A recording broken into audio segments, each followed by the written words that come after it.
Hey gang, welcome back to another video. So despite my love of Star Wars props and costumes, I'm a total novice when it comes to cosplay or bounding.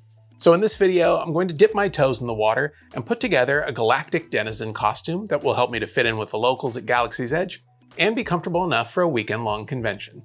And thanks to this video's sponsor Temu, I'll do it all without breaking the bank. So let's get into it. I started this project by downloading the Temu app and searching through a variety of options before landing on these 8 pieces. A chef's coat, a pair of cargo pants and a vest, some Chelsea boots, and some tactical gear. All of which I was able to get for right around $115 with free shipping. I also grabbed some tools for the shop, but more on that in a minute. Once everything arrived, I unpacked it all and formulated my plan. And with my checklist set, it's time to get to distressing and weathering this costume. I'll be grunging up the tactical gear, giving the boots some dust and wear, adding a pop of color to the vest, and giving the cargo pants a lived-in look. But first, let's deal with the hardware. I knew that I wanted to add some details to the buckles as well as some greeblies to give it more of a Star Wars look. So I removed the buckles, gave them a quick scuffing with some sandpaper, and then glued on some parts I had laying around from other projects.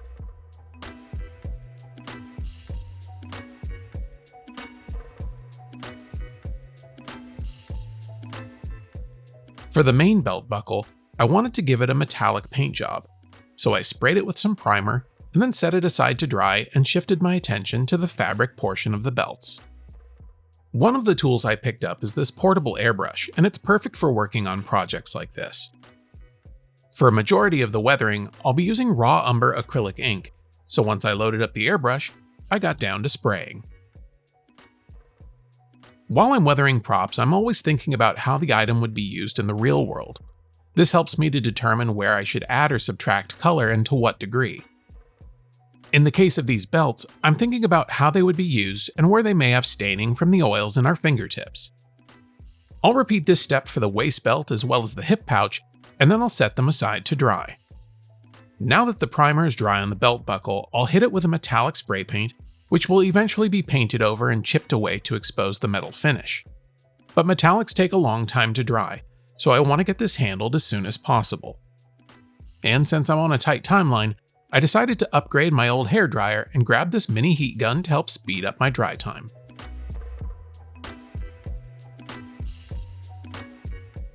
Once the buckles were dry, I could grab some flat black spray paint and lightly dust the surface to dull down the shine. I don't want full coverage, just enough to make it look a little grimy.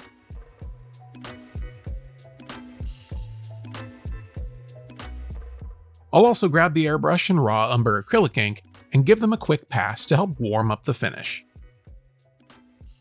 Because it was a warm day, the top layer of paint dried quickly and I could get to adding some character to the pieces with a bit of ultra-fine steel wool. This will add fine scratches to the top layers of paint without removing any of the metallic, so the end finish looks like wear that's happened over time.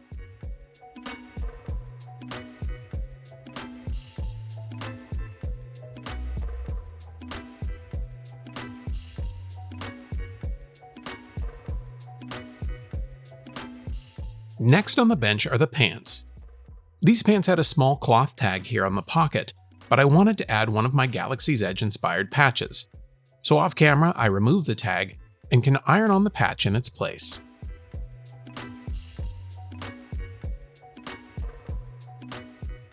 When the patch was set, I could get to weathering these pants. I added some of the raw umber acrylic ink to water and gave them a spray, trying to focus on weathering to the knees, pockets, and ankles, but also just giving the pants a light overall spray to add some variety. This was done in a few light passes with dry time in between so that I could see how it looked before going too heavy. There's a fine line between aged and dirty, so I wanted to keep that in mind during this application. Once the pants were dry, Mrs. Van Oak suggested I add a bit of wear to the pockets and seams, pointing out that as fabric ages it tends to lighten in those areas. So I mixed up some thinned white acrylic paint and airbrushed in those details. Then I could set them aside to dry and shifted my attention to the boots. I really liked the look of these boots and hated to scuff them up, but it had to happen. So I grabbed some 120 grit sandpaper and added a bit of wear around the toe and the outside edge of the boot. Next up was to dust them up. And for that I'll be using some Fuller's Earth powder. This just adds a nice sandy or dusty appearance to anything you apply it to, and really looks great against the dark tone of the boot. This will get brushed on and then knocked down with my fingers or a rag until I'm happy with how it looks.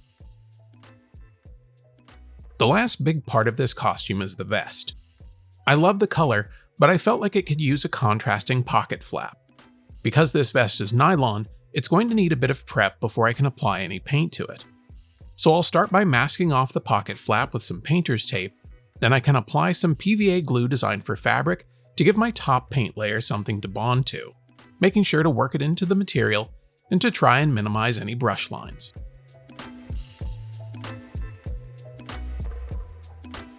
Then I can grab my heat gun and encourage the glue to dry so that I can move on to color. I thought yellow would make for a good accent, so I loaded up my airbrush with yellow acrylic and applied a few coats until it looked even, and then I could remove the tape to see how I did.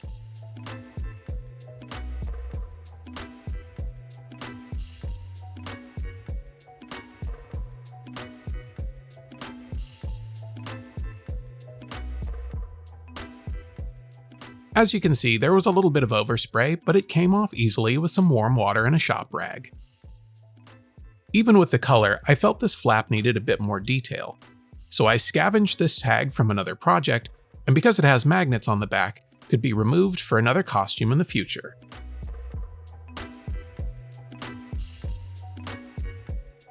I also wanted to add a comm badge to the opposite shoulder, but for this piece I decided to use industrial Velcro, since the badge already had it. I'll probably want to reinforce this with thread, but for the time being this will work just fine.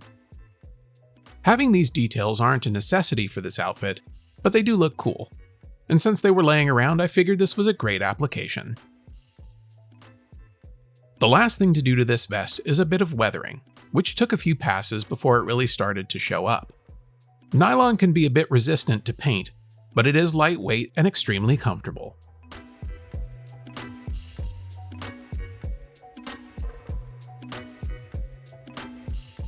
The final piece of this costume is the addition of this retro-looking headset. These headphones caught my eye on Temu, but I needed to hide the branding. So I 3D printed some tiny greeblies and will glue them in place before doing some weathering on them with the acrylic ink and Fuller's Earth powder.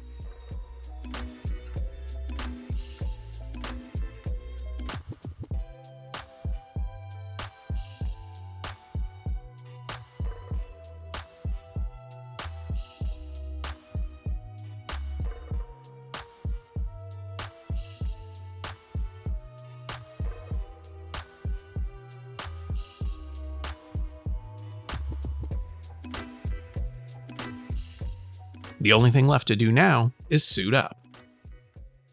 Aside from the benefit of looking like part of the Rebel Alliance, this outfit feels more like something out of my own closet than it does a costume, and it's flexible enough that you could add or remove elements to suit a variety of costuming scenarios. Now, while this isn't a known character from any of the movies or TV series, it definitely fits the aesthetic of Star Wars. And the best part, it's really comfortable. As a matter of fact, you could skip all of the weathering and you'd still be convention ready. I'd like to thank Temu for sponsoring this week's video, and be sure to download the Temu app using the link in the video description to get $100 in coupons towards your next cosplay, project, or anything in between. Well, that's going to do it for this one. Be sure to like and subscribe if you haven't already. But most importantly, go make something.